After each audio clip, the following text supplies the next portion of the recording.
Traditional prescriptions for growth in Africa are not working very well. After $1 trillion in African development-related aid in the last 60 years, real per capita income today is lower than it was in the 1970s. Aid is not doing too well. In response, the Bretton Woods institutions, the IMF and the World Bank, push for free trade, not aid. Yet the historical record shows little empirical evidence that free trade leads to economic growth. The newly prescribed silver bullet is microcredit. We seem to be fixated on this romanticized idea that every poor person in Africa is an entrepreneur. Yet, my work and travel in 40+ countries across Africa has taught me that most people want jobs instead.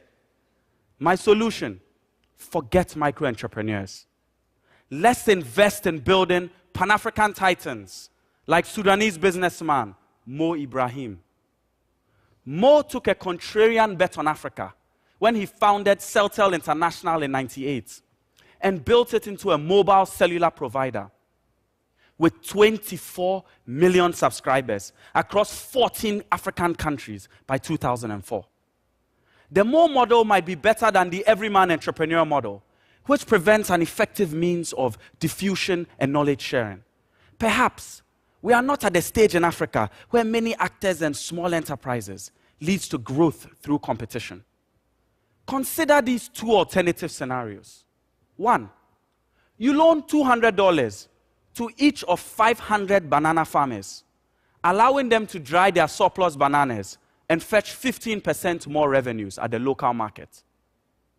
Or two, you give $100,000 to one savvy entrepreneur and help her set up a factory that yields 40% additional income to all 500 banana farmers and creates 50 additional jobs.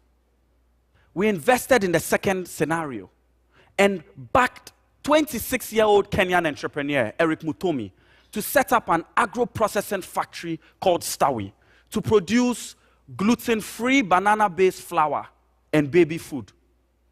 Stawi is leveraging economies of scale and using modern manufacturing processes to create value for not only its owners, but its workers who have an ownership in the business. Our dream is to take an Eric Mutomi and try to help him become a Mo Ibrahim, which requires scale, financing, local and global partnerships, and extraordinary perseverance. But why Pan-African? The scramble for Africa during the Berlin Conference of 1884, where, quite frankly, we Africans were not exactly consulted,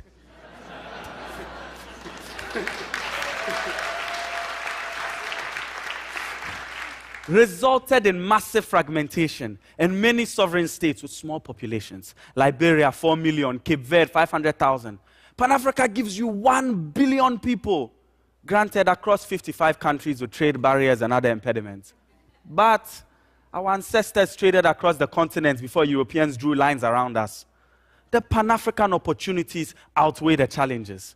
And that's why we're expanding Stawi's markets from just Kenya to Algeria, Nigeria, Ghana, and anywhere else that will buy our food. We hope to help solve food security, empower farmers, create jobs, develop the local economy, and we hope to become rich in the process. While it's not the sexiest approach, and maybe it doesn't achieve the same feel-good as giving a woman $100 to buy a goat on kiva.org, perhaps supporting fewer, higher-impact entrepreneurs to build massive businesses at scale, Pan-Africa, can help change this. The political freedom for which our forebears fought is meaningless without economic freedom.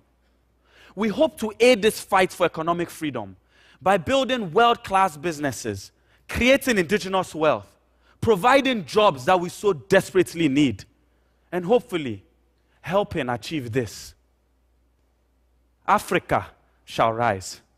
Thank you.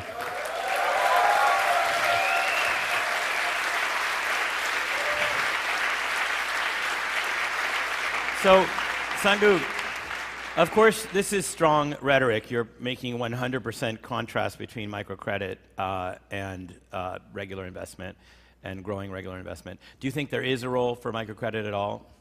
I think there is a role.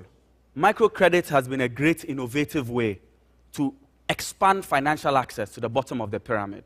But for the problems we face in Africa, when we were looking at the Marshall Plan to revitalize war-torn Europe, it was not full of donations of sheep. We need more than just microcredit. We need more than just give $200. We need to build big businesses, and we need jobs. Very good. Thank you so much. Mm-hmm.